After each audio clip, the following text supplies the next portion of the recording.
mga members po ng Bible po namin, ang pagpapala at pag-iingat ng Diyos ay sumayin yung lahat. Para po sa atin pong afternoon service ngayong hapon, ay nais ko pong ihatid kayo sa talata na ating pong pag-aaral. Ito po ay matatagpuan natin sa 1 Corinthians chapter 9, verses 23 to 27. Ito po ang sinasabi sa talata. And this I do for the gospel's sake, that I might be partaker thereof with you. Know ye not that they which run in the race run all, but one receiveth the prize? So run that ye may obtain. And every man that striveth for the mastery is temperate in all things. Now they do it to obtain a corruptible crown, but we an incorruptible. I therefore so run not as uncertainly, so fight I not as one that beateth the air, but I keep under my body, and bring it into subjection, lest that by any means, when I have preached to others, I myself should be a cast away.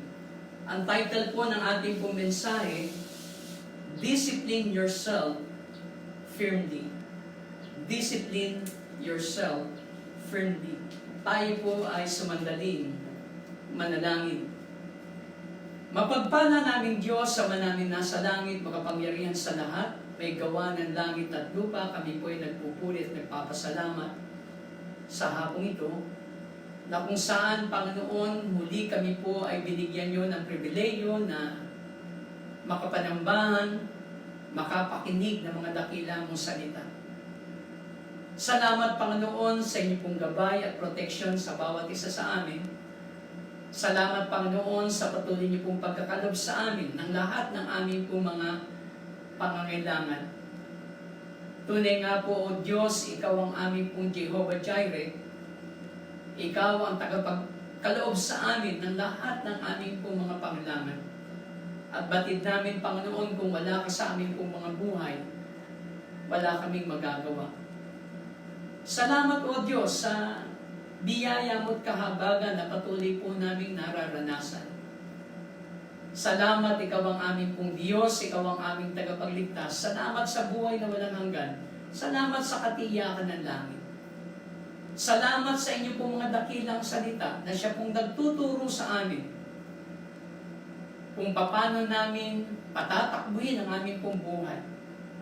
Kung paano kami kikilos sa mundong ito, Panginoon, habang kami naghihintay ng muling pagbabalik ng aming Panginoong Jesucristo.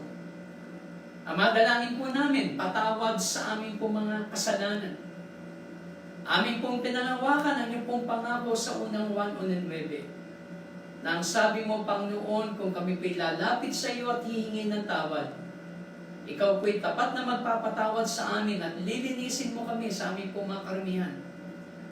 At Ama, dalangin po namin, O Diyos, sa mensaheng aming pong maririnig. Nawa, Panginoon, ito po'y magbigay ng hamon sa bawat isa sa amin. Na bilang mga mananampalataya, bilang mga Kristiyano, kailangan naming disiplinahin ang aming pong mga sarili. At maipakita po namin, Panginoon, sa mundong ito, Lord, na aming pong ginagalawan. Na kami pong mga anak ninyo, O Lord, ay mapagkakatiwalaan. Kami pong mga anak ninyo ay maasahan. Sapagkat kung meron ng mga taong disiplinado sa mundong ito, walang iba kundi ang mga mananampalataya. Pangunahan niyo po kami sa aming pong pag-aaral. Ikaw ang may taas, maluwalhati, wala na pong iba. At higit sa lahat, O Lord, tulungan po nawa kami ng iyong pong banal na Espiritu, na ang bawat salita mong aming pong matutunghayan ay aming pong lubusang maunawaan, at ito po'y mangusap sa bawat isa sa amin.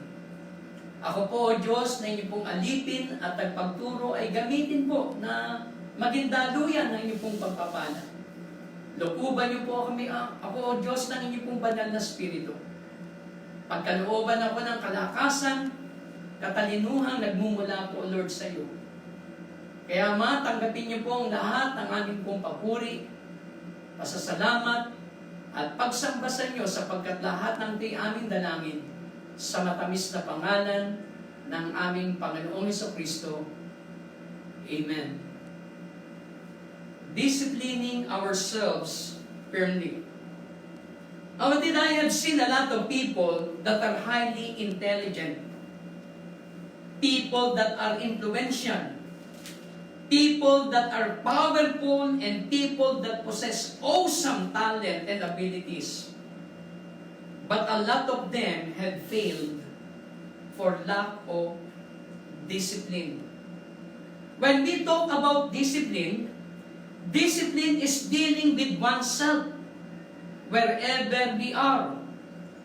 We might say and think that I'm already old and outside the framework of where we think discipline ought to be taking place. But the truth is, as long as we are in this mortal body, it is necessary to discipline ourselves. It is our duty to discipline ourselves. The Bible says in Proverbs chapter 25 verse 28, He that hath no rule over his own spirit is like a city that is broken down and without walls. Proverbs chapter 16 verse 32 says, He that is slow to anger is better than the mighty, and he that ruleth his spirit than he that taketh a city. If there are people on earth that are expected to have self-discipline, that's the Christians. If we want to rise to higher plateaus of usefulness and credibility, it will come because we have applied the lesson of self-discipline. This great and aged Apostle Paul needed discipline of keeping himself in subjection. How much more? It is relevant to us who must be lesser than the mighty Apostle Paul. So in this passage of Scripture that we have just read, Apostle Paul reminded us that as a child of God, we need self-discipline. And as a child of God, we portray roles that requires self-discipline. As a child of God, we are playing roles that require self-discipline. Now, what are these roles that we ought to play as a child of God that needed self-discipline? The Bible says in verses 24 to 26, it says, Know ye not that they which run in a race run all, but one receiveth the prize. So run that ye may obtain. So Apostle Paul pictures us as a runner. So as a child of God, we are in a race. And as a runner, we need self-discipline. As a runner, we must run the race. Why? To obtain a prize. No. To run with certainty. Apostle Paul reminded us Christians that Christian life is a race, hence requiring us to have self-discipline. Christian race is a very strenuous activity. That's why it demands definiteness of purpose. It requires discipline. It tells us that all should run as winners, and that all should practice the same kind of self-denial, the same self-discipline that the Apostle Paul himself practiced. It tells us that all must run. Why? Because all must obtain the prize. All must be involved in the Lord's work. All must give their talents for the glory of God. All must have a ministry because we are saved to serve. All must win souls for our Lord Jesus Christ. All must return our tithes and offerings to God. All must serve God with sincerity and with truth. All must learn the Word of God, that we may be able to teach others also. All must have a ministry because we are saved to serve. As a child of God, number one, we are in a race. And as runners, we need self-discipline. Number two, as a child of God, we are in a battle. The Bible says in 2 Timothy chapter 2, verses 3 to 4, Thou therefore endure hardness as a good soldier of Jesus Christ. No man that warreth entangleth himself in the affairs of this world life, that he may please him who hath chosen him to be a soldier. So as a child of God, we are in a battle. And as soldiers of our Lord Jesus Christ, we need self-discipline. Apostle Paul said that we must fight in our life's battle. Fight not as one that beateth the air. In 2 Timothy chapter 2, verses 1 to 4, it says that we must fight in this battle, and our strength must come from the grace that is in Christ Jesus. The grace of God will enable us to fight and win the battle as a child of God. We must endure hardness as a good soldier of Jesus Christ. And we can only endure hardness by having self-discipline. As we fight our life's battle, as we fight God's battle, we must not we must not entangle ourselves in the affairs of this world, that we may please God, who hath chosen us to be His soldier. As a soldier of our Lord Jesus Christ, our service to God must be purposeful. Our service to God must be effective. As a soldier of our Lord Jesus Christ, we must have a definite aim. And what is that definite aim? To give glory to God before our eyes and before our eyes, and our intention that every action should count for the glory of God. Our definite aim is to glorify God. Our intention is to please Him. There must be no wasted time and energy in our Christian battle. And at this time, our country is in a great battle against COVID-19. And as soldiers of our Lord Jesus Christ, all of us must take part in this battle. And we are fighting an enemy that we cannot see. And the only way to win this battle is through the power of our Lord Jesus Christ, through the power of God. God said, "Be not afraid, only believe. For the battle is not yours, but God's." All of us must fight this battle because all of us are soldiers of our Lord Jesus Christ. So as a child of God, we are in a race. We are a runner that should run the race. Number two, as a child of God, we are in a battle. And as a soldier of our Lord Jesus Christ, we must fight the battle. And the only way to win this battle is through the power of our Lord Jesus Christ. Number three, as a child of God, we are in a wrestling. And as a wrestler, we need self-discipline. Ephesians chapter 6, verses 10 to 13, the Bible says, "Finally, my brethren, be strong in the Lord and in the power of His might. Put on the whole armor of God, that ye may be able to stand against the wiles of the devil.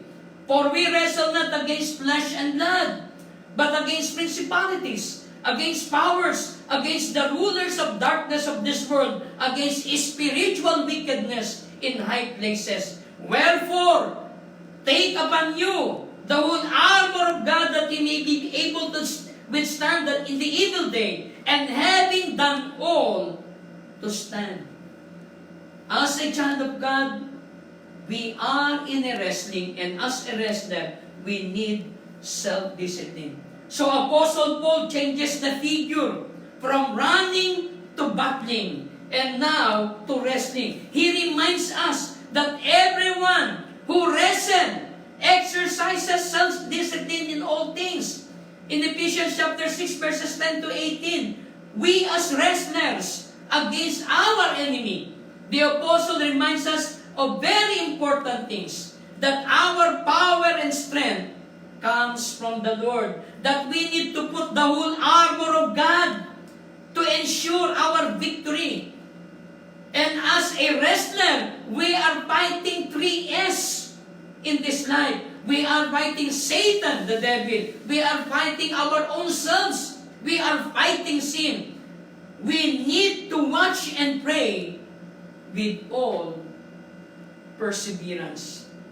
The only way to defeat Satan is by putting the whole armor of God, by drawing our strength and power on our Lord Jesus Christ, and by watching and prayer.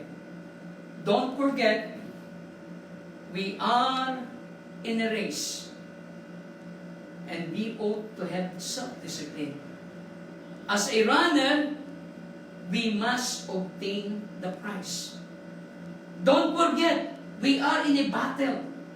And as a soldier of our Lord Jesus Christ, we must fight a good fight of faith. Don't forget, we are in a wrestling. And as a wrestler, we must put the whole armor of God.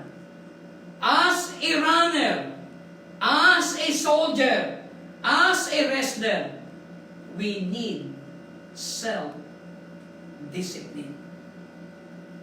My friends, brethren, discipline is a need in our time today.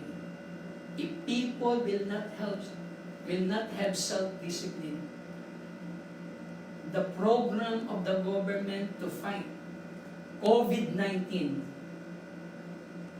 will not work. We will not have victory over COVID-19 if the people of the Philippines will not discipline themselves. Let us cooperate with our government. Help the soldiers. Help the PNP. Help the frontliners by disciplining ourselves, that we may ensure victory in this battle for COVID-19. And my friends, the only way to win the battle is to make sure that you are saved. Make sure that you are saved. Now, if you will ask me, how can I be saved? The Bible is telling us, for a person to get saved, he must know his position in the sight of God. And what is our position in the sight of God? We are all sinners in the sight of God. The Bible says in Romans 3, verse 10, as it is written, there is none righteous, no, not one. The Bible says in Romans 3:23, for all of us have sinned and come short of the glory of God. The only way to win the battle is to know our position in the sight of God.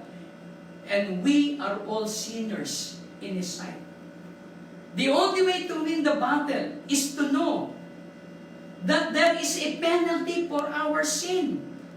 Merong kabayaran yung ating mga kasalanan. And the Bible says in Romans 6:23, for the wages of sin is death, but the gift of God is eternal life through Jesus Christ our Lord. Ang kabayaran ng ating kasalanan ay kamatayan.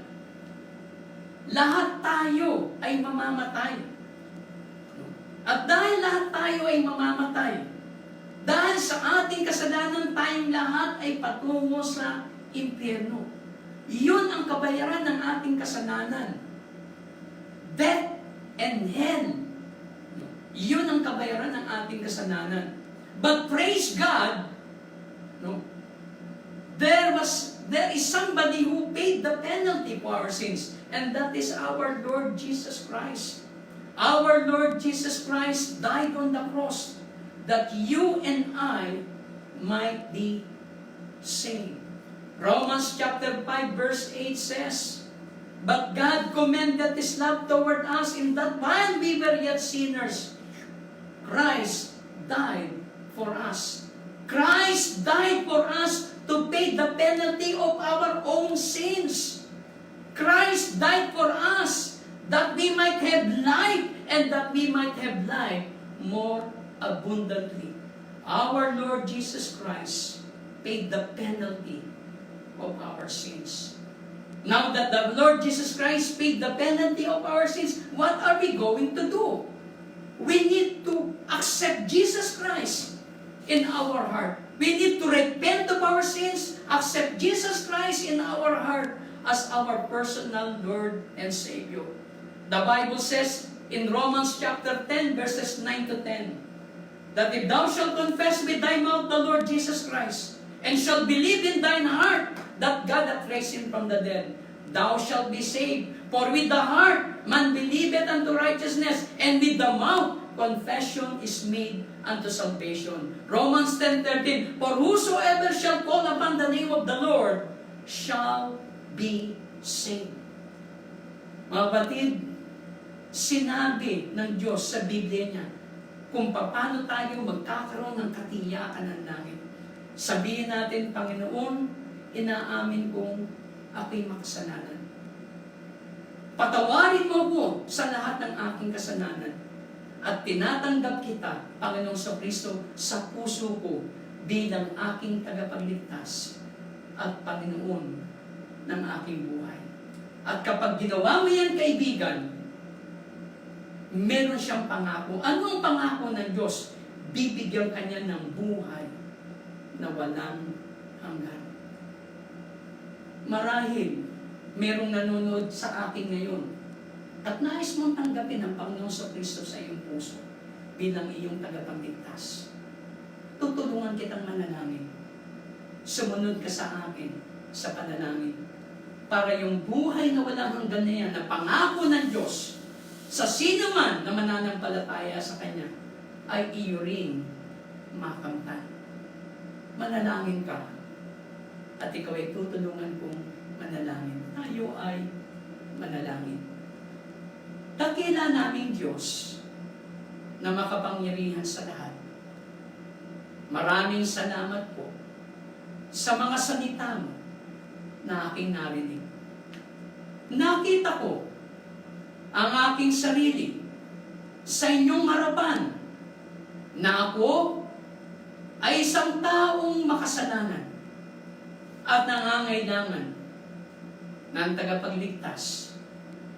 Pinagsisisihan ko ang lahat ng aking mga kasalanan. Binubuksan ko ang pintuan ng aking puso.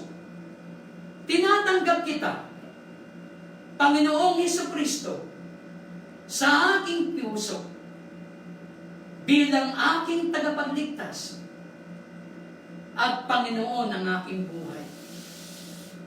Ako po ay nananampalataya na ikaw, Panginoong Hesukristo, ay napako sa krus, namatay, inilibing, at makatlong araw, ikaw ay nabuhay muli sa mga patay upang tubusin ako sa aking mga kasalanan.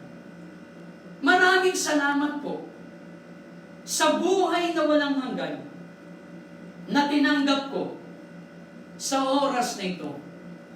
Maraming salamat po sa katiyakan na kung ako'y mamamatay, sa langit pupunta ang aking kaluluwa. Lahat ng ito ay aking dalangin sa matamis na pangalan ng aking Panginoong Hesukristo. Amen. Kung ginawa mo yan, kaibigan, binabati kita. Salamat sa iyong pagsunod sa akin sa pananalangin. At merong pangako ang Diyos sa iyo. Ang sabi ng Panginoon sa kanyang banal na kasulatan, but as many as receive Him, to them gave He power to become the sons of God, even to them that believe on His name. Congratulations, you are now a member of the family of God. God bless you. God bless you all. I love you in the Lord.